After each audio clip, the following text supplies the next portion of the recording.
welcome to the Creation Grounds podcast, where we break down the success, habits, and the life of people in creative fields, discover how they've gotten to where they are, what they aspire to be, and how you can live your dreams too. Let's get to the show. Welcome to another episode of Creation Grounds CG. We're here with a good friend of mine, Donnell Smith. He's a traveling man. He's booking things. What's that? Donnell E. Smith. Donnell E. Smith. Get it right. Don't forget the E. Get it right. So, Donnell E. Smith, you're from Baltimore, but you spent time in Atlanta, and now you're in New York. Indeed, yeah. Tell us why you left Baltimore and eventually came to New York. Well, born and raised in Baltimore, so I felt like, it was time to move on, just to see new scenery, new land. Yeah. I've always been that kid, just never really wanted to stay in one place. Right. And I mean, even growing up, we moved around a lot, just within Baltimore, different parts of Baltimore. So for me, gaining my own sense of independence, it was that for me. It was like, okay, well, I want to go outside of Baltimore. What's outside of Baltimore? Okay. So yeah. That's dope. And which city have you learned the most from, and why? What'd you say? Man, at first I want to say Atlanta because, Atlanta is where I really began to embrace my independence because I was the only one out there. I didn't have family out there. I didn't have, too many friends, like maybe 2 or 3, if that. Okay. And so I really had to just kind of like build from the ground up. Right. And so I feel like I want to say that because of those lessons. But New York, man. New York, this journey has been a whole different type of learning and experience. So I've learned survival. So I think that's what counts. What's one? One of them. Man, just how to stretch $1 first off. I feel you. You go into that artist budget, it's real. And I'll say the struggle is real, but it's all about the evolution, man. It really is. It's just, being in the creative industry, it's about learning how to be creative, how to make it work for you. It's not about formula and, that whole thing sometimes. Okay. Yeah. And you sing, and you had a music career in Atlanta. Yeah. Tell us about that. I don't know if you're still singing, but I do know. I am actually. Okay. As a matter of fact, I guess this will be the first official announcement for it. But this summer I plan on doing an EP, kind of getting back to the studio, getting back to my roots. Okay. Musical roots. But yeah, that was the reason why I moved to Atlanta, because the music scene there, of course, is off the hook. I mean, it's a mecca for music. Yeah. But so yeah, I went there with the intention to pursue a career as a solo recording artist, and wrote a hell of a lot, and so I would go out to events and open mics and things like that, get to know other artists and producers and things of that sort. I recorded a demo while I was out there, and I buried it deep. Oh, so, no, it's not coming out to it wasn't even that bad. I think back then, though, I was still very shy about my music and about my voice. Right. And I feel like in so many ways I was still finding my voice. Right. So I was really, really critical about what I put out. And I actually still have a couple of copies at home here in Brooklyn, and I just, I'm like, okay, it's time to let it out. Yeah, let it out. Jump back on that horse, I feel you. But it was a beautiful journey. That kind of led me into acting, which is, I used to say it was by accident, but I'm still doing it, so I guess not. Okay, so that's a story that's kind of like off script, but like right. You transitioned from music to acting. Like, how was it an accident for you? Well, because there was a scouting agency down there. This is around, I believe, early 2008. I believe it may have been early 2008 or maybe 2009. But and they were looking for talent, just all types of talent. And so, of course, when I saw the advertisement, I saw music. I was like, here we go. This is it. Right. So I went in to audition, and they gave me 2 monologues to choose from. I was like, what is this? Right. I came to do my music, my song. And so while I waited, because it was like a 45-minute wait, I sat and I was looking at the 2 monologues, and I didn't know, I honestly did not know what to do with it. Yeah.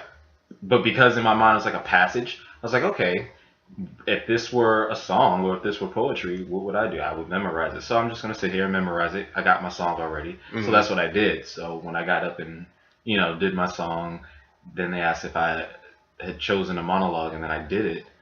Just fooling around, honestly, not even thinking twice about it. Yeah. And eventually they offered me this opportunity to take a workshop. Right. And I was like, no. Okay. I was like, thank you, but no. I was like, let me know when you have something music related, then I'm down. I'm all for it. And so for the next 2 weeks, they had contacted me here and there, and it's like, you sure? Because we really think this might be something you'd be interested in. And I'm like, well, no. Okay. But I eventually gave in. I was like, you know what? Life is about, trying new things. So why not? Okay. And I did. And I enjoyed it. Yeah. So here I am. And for a game changer in music, who comes to mind right now and why? Oh, man. 2 people come to mind, actually. Childish Gambino. Absolutely. Comes to mind, man. Like, just, he's on a whole new level of magic. I call it magic because really it's, it's what we as artists essentially do. I mean, we do wear many hats, whether they be regarding to our talent or talents or our business savviness. It's we have to have that sense of balance and that sense of fluidity. And he has that on every level, it seems. I mean, like, and he makes it look easy too, which is pretty dope. Exactly. Yeah, exactly. I'm like, man, like one of these days I'm just willing it. I'm like, one of these days I feel like I'm just gonna sit down with him and just pick his brain, like, brother, let's talk, like, let's chat, man. We don't even have to talk. Let's just sing what we feel. Like, what's going on, man? What's going on in your world, man? Help me out. Exactly. But yeah, it's him, and then Janelle Monáe. I've really I hate to say this with both of them actually, but because I just didn't know for a long time. I didn't know. I may have been under a rock or something. But when I found out at different times about both of them, I was just like, where have I been? And who are these people? Like, they're setting the bar and have been ever since they came out. People started knowing who they were. But so those are 2 people who come to mind. They're just like, because they're true to who they are and they're unapologetic about it, and that's something that resonates with me because that's what my journey is all about. Authenticity. Yeah, that's real, man. So tying into you wanting to go from Baltimore to Atlanta to New York, you obviously travel a lot. I know the rest of the people are going to know now that you decided to go to places like Peru, Haiti, Italy, Paris, and Rome. Tell us about your decision to travel and where that interest came from. Well, like I said earlier, man, I've always been that kid. I've always been that kid who just wanted to know what was on the other side of the fence, or what was on the other side of the wall. Like, what like, this can't be it. There has to be more. And my dad used to joke with me, like, man, you got gypsy in your blood or something. Like, you can't keep still. Like, even when I was in Atlanta, I would move around a lot. But when I finally got the chance to travel for the first time out of the country, it was to the Bahamas, 2007. And I had an amazing time. And, like, it was interesting because I was able to discover so many, differences between the cultures, but then so many similarities and things that, once again, just kind of resonated with me. And I'm like, and for reasons that I didn't even know at the time, it's just like, and I felt like I just kind of fell right into, the way things were at that time or during my time there. You never really know a place until you've been there at least a full year, get to know all the seasons of that one place. But and since then, I've just always wanted to explore more. And so it was back in 2013 and 2014, I decided, I was like, you know what? My birthday is going to be the time that I travel. That is going to be my time to explore and to just see what the world has to offer. And my first trip was St. Lucia. Wow. And by yourself too? Yeah, by myself. Solo, man. It was the best experience. Yeah. I highly recommend it for anyone. Like, it's so necessary to travel, to travel alone, because you really get to know what you what interests you, and you really don't have any restrictions in terms of, because you travel with a group of people. Sometimes it's like someone wants to build an itinerary, and then you may not feel like sticking to it one day, or and I'm the kind of guy, I don't really go dolo. Yeah, right. And I don't like just going to like the tourist attractions. Like I want to know the real. Like let me live like a local during my visit. Like where do the locals go? Right. And that's where you really find like the heart of the culture and the the pulse of that particular place. Does that influence your music? Did you listen to like? Absolutely. Yeah. Absolutely. And people ask me when they find out that I sing or that I pursued a career as a recording artist. They go, well, what type of music? And I'm like, well, I personally don't categorize my music. It's whatever I feel. I write based on what I feel in that moment at that time. For sure. If you want to try to, I guess, something of a neo soul type vibe, because I am heavily influenced by jazz and R&B, oldies, of course, and I'm talking, we're in 2017, so the oldies are now considered 90s music. That's still weird to me. That's still weird. Right? That's kind of weird. Exactly. But I very much, man, I very much still listen to Smokey and the Temptations, Otis, and Marvin. I go all the way back. I listen to Ethel Waters, man. I listen to Lena Horne, Billie Holiday. Like I go back and I just man, yeah. Wow. So there are no limits musically. I listen to a lot world music. On the way over here, I was just listening to Stromae. Okay. And it's all in French, but like I don't speak French fluently, but I love his music, man. I love his approach. So, yeah, man. What have you changed your mind on in the last couple of years, and why?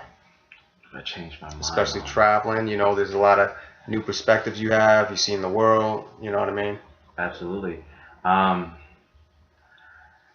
That's a great question. I'm not sure if it's something new or if it's something evolved, but I definitely have changed my mind about what I choose to accept just in life. I mean, again, that even dates back to when I was a kid and a lot of questions I had about religion and that sort of thing. I had so many questions, and my dad would be like, you know what? Sometimes you just can't ask so many questions. You just have to have faith, that sort of thing. But just in my journey, man, I've come across people who, not maliciously, but they've kind of questioned or challenged my my pursuits or my abilities. As an artist, you mean? As an artist, as a person, just just me wanting to travel so much, or me, leaving Baltimore, leaving Atlanta. Whenever I might leave New York, and they're just things I just choose not to accept in terms of like, because you accept it and it becomes a part of your reality, right? And that's where the limitations come in, and those are like restrictions, and then with that comes resentment and a lot of other things that are unnecessary. So I'm on that like Jill Scott, living my life like it's golden, like, not that not on a level that's so much like about being like naive or anything like that, but it's just like, you know what, I can do literally anything I put my mind to, and it's not a matter of like if it's going to happen or not. It's a matter of whether I want it to happen and when, right? And just putting my foot forward. And so even living in New York, there's stress. There are stresses everywhere every day, but it's like, you know what, I don't have to let this get to me. Right. It's only a bad situation if I perceive it to be that way. Exactly. Perception is everything, man. Absolutely. So I guess that's something I'm a lot stronger in that now than I was even 5 years ago. It's good, man. We hope that you continue to grow in that strength. That's a good quality to have, man. Absolutely. I'm telling you. What purchase of 100 or less has positively impacted your life in the past 6 months, would you say? You know what? I'm this is recent, and it comes to mind so quickly. I just saw the documentary Chasing Trane. Yeah. About John Coltrane, his life and career, and man, like it's amazing how, and it was only maybe like a few days ago or so, but like that, honestly, I feel like I've been reborn. Have you seen it? Yeah. Oh, I gotta see it, man. I gotta peep it. Yeah, it's down at the IFC. Okay. Down in the village, man. Yeah, it's a beautiful, beautiful story, beautiful experience, actually. Just getting insight to this man's his perspective on just music and life and his approach to music. And for his time, he was definitely one of those game changers. Like there were people that inspired him, and then he took that and challenged himself, and he grew to a point where he was able to hold his own as an artist, more so than when he first started. And then he started breaking down walls, traditions, barriers. And even when people would meet that with like opposition, like, whoa, what is, that's not Coltrane, and he doesn't usually sound like that, but he kept going, and then people realized like, oh man, people can evolve. Yeah. So I think that, man, for me, it spoke a lot about just where I am in my journey and what I plan to do, or what I desire to do for the future. It really, really impacted me. Okay. Man. Yeah. So that's the first thing that comes to mind. Okay. And tying on that line of like budgets or spending on that budget, you've traveled. Yeah. And did you travel on a budget, or are you balling? Like, well, I had the benefit of both, actually. Okay, cool. At different times, yeah. All right. It's always nice when you can travel and feel like, and feel completely boundless, financially speaking. Right. And just be able to indulge in everything as you go along. But even traveling on a budget, people look at that and make assumptions, and it's like, it's really not. One, it's not that bad or that restrictive, and two, it's not that difficult to travel, period. Exactly. It really is about deciding where you want to go and understanding why, because believe it or not, that it helps you to figure out the ways in which you're going to make it happen when you know why you want to go, not just I just want to go, right, and maybe fine, that can be that too, but it's it's doing your research, because like for me, after going to St. Lucia, I decided I would never need to book like a hotel, a commercial hotel. Airbnb. Wait, back up. So in St. Lucia, you weren't in a hotel? No. Oh, you said you were staying with the locals. Yes. So you Airbnb'd and stayed with families and all. Absolutely. Oh wow, that's more impressive, man. Absolutely. That's kind of brave. Yeah. You know what I mean? That's very brave. Man, yeah, let me tell you, even when I went to Haiti, it was that same thing. Actually, I was supposed to stay with a friend of mine. She was actually moving back out there. Yeah. And things fell through with her place, so she had to kind of put that on hold. But I was like, my ticket was purchased. I was like, I still wanted to go. And so I went on Airbnb, and I was like trying to, figure out where I could stay. And, again, not speaking the language fluently, but I just had this whole mindset of, you know what, I'm going to make it happen. Like, I'm going to thug it out. Like, if I got to go down there and, whatever. Because all I heard was throw some bows. You got to throw some bows. Exactly. Because I'm like, people are like, oh, anything I've ever heard of Haiti was always so bad. It's, that it's just super dangerous and this, that, and the third. And I'm like, well, I want to see for myself, because Absolutely. I don't accept that. Absolutely. And what ended up happening worked out that friend of a friend, that trail, actually had owned a villa in Jacmel, which is like further south of Port-au-Prince, and I was able to stay there. And I was living it up, man. And the difference in money, that influences how you spend, or how you what your finances will be. But like it was amazing. But every time that I've traveled since 2014, I've only done Airbnb. Wow. Because I honestly feel like it's the best way to travel. It really, really is, because that's how you get to know the city, the town, the people, the experience, the true experience. You can still do that tourist stuff. Yeah. But and more times than not, it's really, really cheap. Yeah. Compared to the commercial hotels. For sure. And Kalief Browder, man, how did he get introduced to your life? Brother. And tell us that story.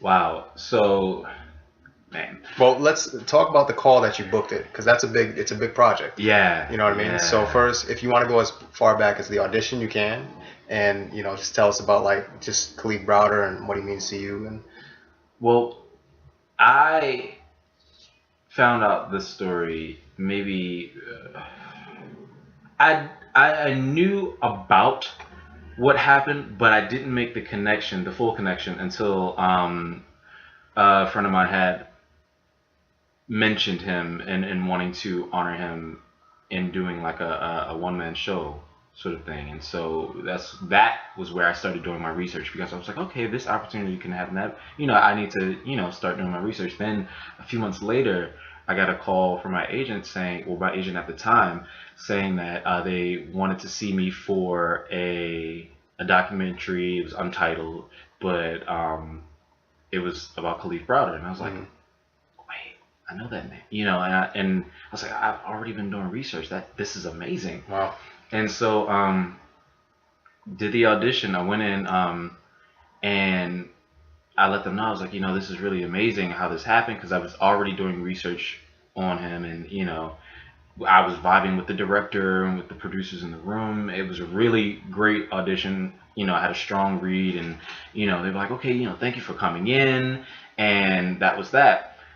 Then 2 days later, they asked me to do a video audition, and I'm like, well, I'm like, you just saw me, but right. Whatever, So I did the video audition, and I feel like every time I just went deeper and deeper into the story, just for myself, because for me, it quickly became like the new Emmett Till, and Emmett Till's story, I was very connected to since I was his age. I remember being at my great grandmother's house, and she had her collection of Jet magazines, and I remember coming across that article. It was on like an anniversary of his death, and seeing him in the casket. And it's just I developed this quick and strong connection to Kalief, and so got that video audition in, and it was a lot of like, oh, he's pinned, he's on hold, oh, the dates just changed, if he's still available, let us know, that sort of thing. So it was a lot of back and forth.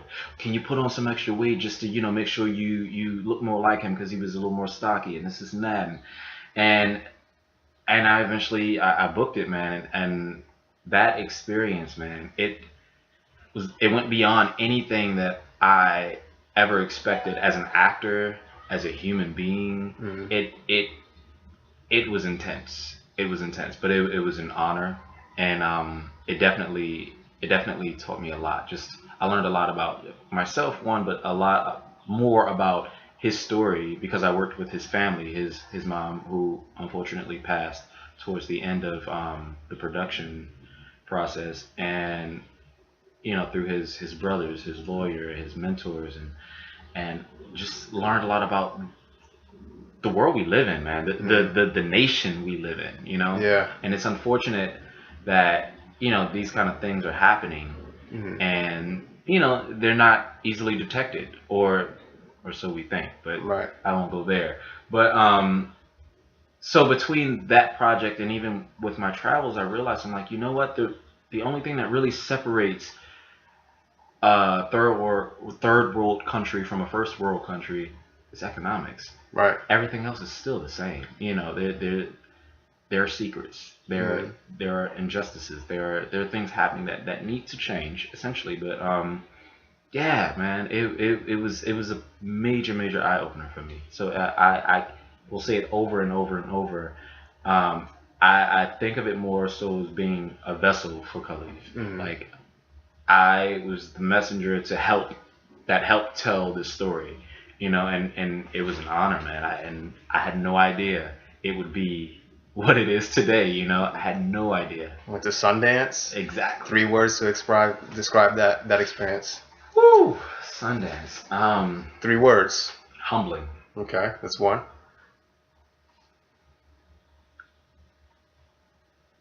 Fresh. Okay. Surreal. Surreal, humbling, and fresh. Yeah, man. Okay. I didn't know what to expect, and being there, I was like, yeah, I like this. Exactly. I'm like, this is the wavelength I like. I want to ride this out some more. Yeah. And I was out there, same thing again, out there, Airbnb, but I was like, I'll be back.